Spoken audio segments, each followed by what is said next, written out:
Isso que é tão importante. Tu diria que existe um trabalho nesse sentido, de educação para conscientizar e tudo mais? Existe legislação no Brasil, existe conscientização, mas tem que sempre continuar a fazer mais. Porque quanto mais a gente saber disso, mais as pessoas jamais concordariam com uma ideia de que um partido nazista seria ok participar do debate democrático e de eleições no Brasil. Não é ok em nenhuma instância isso. E se tiver alguém que se convenceu que isso era ok, não, isso não é ok, isso é ilegal no Brasil, é amoral, é antiético e é perigoso. E é por isso que é muito importante, mais ainda, a gente conseguir trazer esses temas à tona. Eu até sugiro você deixar, por alguns programas, se você quiser, o livro na mesa para trazer talvez essa conscientização. Eu posso te mandar os links do Museu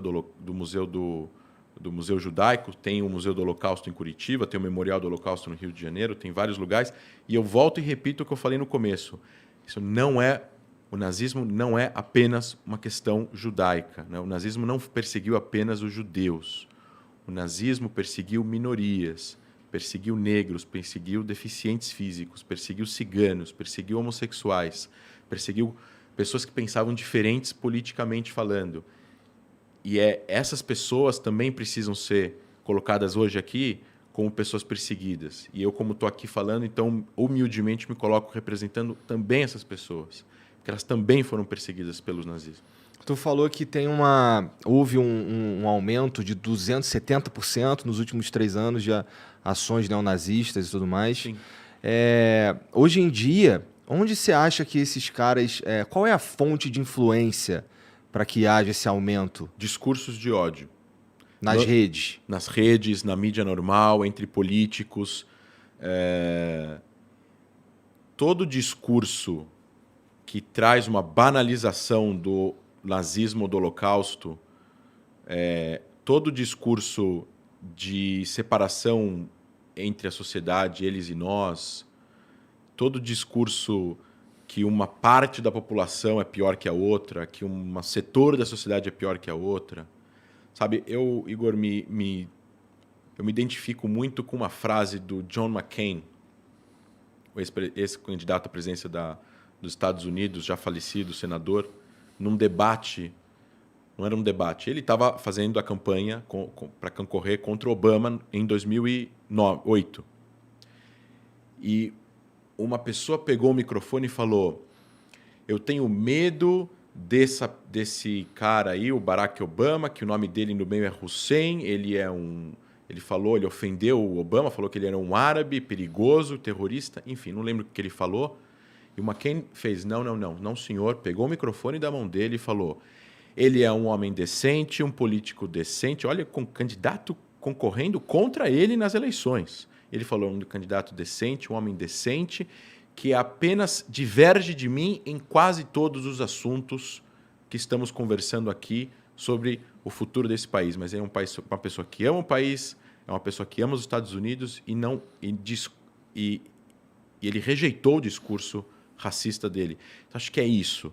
Acho que políticos, pessoas que têm influência, jornalistas, acadêmicos precisam, sim, o tempo todo rejeitar esses discursos. Professores nas escolas, porque isso essas pessoas se influenciam por N coisas, né? Você tem hoje em dia acesso à internet. Recentemente teve um rapaz jovem no Sul que postou um vídeo, ele foi processado, fazendo apologia ao nazismo, fez a insinuação com o braço, falou as frases que se falavam na Alemanha em 1933 até o fim da guerra, e ele foi processado. Esse tipo de coisa, ele se retroalimenta entre eles e se alimenta de discursos de influenciadores que dão a eles coragem de continuar fazendo isso.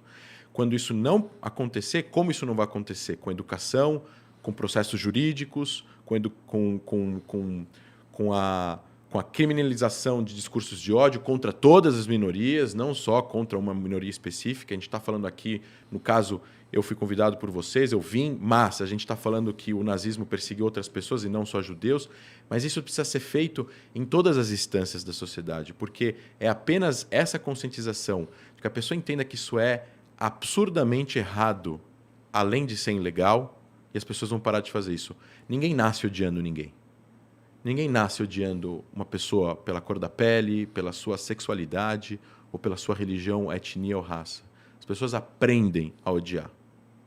O antissemitismo, no caso, ele sempre existiu. Jonathan Sacks, que foi rabino-chefe da Inglaterra, já falecido, foi considerado Lorde pela rainha, ele dizia o seguinte, ele dizia que o antissemitismo, no caso eu me refiro à judeofobia, né? O ódio aos judeus, porque existem outros povos semitas também, mas o antissemitismo, e aí me referindo ao ódio aos judeus, ele foi montando ao longo da história. Ele começa com ódio aos judeus por causa da sua religião, ele vai mutando e de repente ele vira o ódio aos judeus por causa da sua raça ou etnia, e depois ele vira o ódio aos judeus por causa do seu Estado-nação, que é o ódio exacerbado e desproporcional que as pessoas têm ao Estado de Israel, que também é um tipo de antissemitismo. Eu não estou falando críticas ao Estado, eu estou me referindo à não legitimidade da existência de um país, de um lar nacional, o povo judeu, ou o combate ao movimento nacional judaico.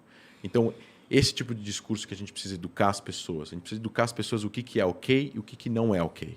O que é plausível, a discussão no campo das ideias, e o que é o discurso de ódio excludente, radical, que pode sim levar não só ações violentas físicas, mas a um cancelamento coletivo da sociedade, uma parcela da população.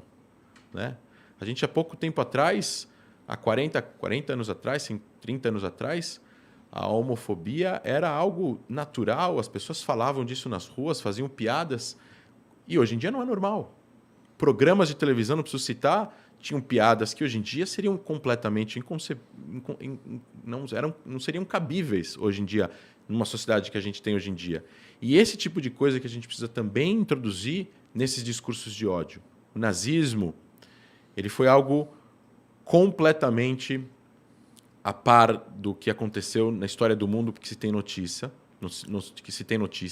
e ele precisa ser estudado para que a gente possa entender o que ele foi e jamais aceitar qualquer normalização com essas ideias, porque isso foi extremamente perigoso. A Alemanha era uma democracia e virou uma ditadura de um dia para a noite, com perseguição a minorias, que causou a morte de 6 milhões de judeus, milhões de outras pessoas, e uma Segunda Guerra Mundial que matou 50 milhões de pessoas e mudou o mundo. E é justamente isso que eu acho que a sociedade... A gente precisa se concentrar e talvez entender que a história é cíclica e que a gente está agora em 2022, mas em 2222 nenhum de nós vai estar aqui. E a gente precisa deixar um legado educacional, a gente precisa deixar um legado para essas pessoas, para elas entenderem que se a gente deixa de educar, se a gente deixa de lutar contra o totalitarismo, se a gente deixa de lutar contra o racismo, se a gente deixar de lutar contra esses preconceitos, eventualmente vão ter aqueles que vão se levantar e vão fazer isso de novo. Basta uma pessoa motivada e uma população que ache que o que ele está falando é certo. Por isso que precisa o tempo todo criar barreiras, leis, aulas, para que isso seja o tempo todo entendido. A conscientização, nesse caso aí, é a chave, né? Barrar esse tipo, o discurso de ódio, que é um ataque a quem uma pessoa ou um grupo de pessoas não devia existir. Não só a conscientização educacional, leis claras e a punição para aqueles que infringem isso. E aí eu deixo isso para quem é especialista nesses assuntos jurídicos, que eu não sou. Eu sou cientista político, sou historiador nesses assuntos e educo sobre isso em vários locais. E é justamente sobre isso. Se a gente tiver uma educação e essa educação estiver cada vez melhor e cada vez mais inclusiva e cada vez mais acessível, vão ter cada vez menos atos e cada vez menos processos. Você enxerga no mundo algum lugar em que haja um movimento de ódio que está crescendo, alguma coisa assim? Eu enxergo que o populismo, seja ele de esquerda ou de direita, seja ele de progressista ou conservador, como a gente quiser nomear aqui, ele é problemático. O populismo ele ele mexe com as emoções das pessoas. Ele mexe com o sentimento delas. E as pessoas deveriam lidar com a política de uma maneira diferente do que elas lidam. Cito aqui o meu amigo René Cuquier, diferente do que eles citam, do que as pessoas lidam com futebol ou religião. Você torce para um time, o time perde, você continua torcendo para ele o tempo todo até ele ganhar, não importa quantas vezes ele perder. A sua religião, você vai continuar a mudar de religião porque alguma coisa aconteceu de ruim com você. A gente tem que tratar a política de uma forma diferente. A gente tem que tratar a política com mais razão, com mais lógica, com mais parcimônia e não com tanta emoção. A gente tem que olhar para os lados e ver o que está certo e o que está errado em todos os âmbitos políticos. Talvez tenha esses aqui que pensem coisas que são decentes e plausíveis, e aqui também. E conseguir chegar em coalizões onde, apesar de existirem várias discordâncias entre partidos, existe alguma coisa que eles concordam, e a partir daí seria uma porta para encontrar uma pacificação do cenário, do âmbito político. Israel conseguiu fazer isso agora na coalizão que eles fizeram entre esquerda e direita, conservadores e liberais, partido árabe dentro, e está lá, está funcionando. Eles não estão discutindo o que eles não concordam, eles estão agora tentando arrumar o que eles sim concordam. O populismo é perigoso. E eu acho que no mundo tem muitos governos, eu estou falando de democracias ou pseudo-democracias, não estou falando agora de ditaduras, porque aí nem se fala, né? Tem muitos governos com discursos que podem ser populistas. A Alemanha tem um partido que é xenófobo, que é anti-imigração. Existe um problema de imigração na Europa, vamos lidar com o problema de imigração de uma certa forma. Países têm leis para imigração, tem uma série de critérios, isso tem que ser aplicado, isso tem que ser feito.